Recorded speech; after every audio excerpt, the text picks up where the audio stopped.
For the first time in 15 years, a prisoner was executed by firing squad in the United States. The execution occurred Friday evening in South Carolina, where convicted murderer Brad Sigmund was pronounced dead at 6:08 p.m., according to a spokesperson for the state's Department of Corrections. Sigmund chose to be killed by a firing squad, saying he feared the alternatives of the electric chair or lethal injection would risk a slower and more torturous death.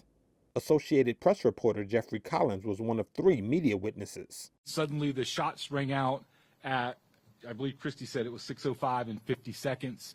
At that point, you did see a small red stain on Sigmund's chest. It was irregularly shaped, but oval, if that makes sense. I mean, like it wasn't like a circle, it was an oval shape.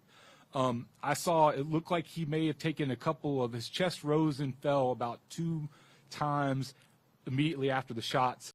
In 2001, Sigmund was convicted of beating to death his ex-girlfriend's parents, William and Gladys Lark, with a baseball bat at their home in the town of Taylors.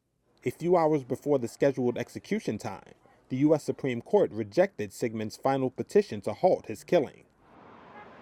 Before the execution, protesters stood outside the South Carolina Department of Corrections to express their disapproval. I don't believe the state should be in the business of executing people. It wastes money. We have alternatives. Life in prison without parole is cheaper. I live here. I work here. I pay taxes here. They're doing this in my name, and I resent it. They're killing people. They're doing it in my name, and I think they have no business killing Brad or any of the other folks they killed over the last 40 years. Since 1976, when the death penalty was reinstated in the U.S., there have only been 3 executions by firing squad.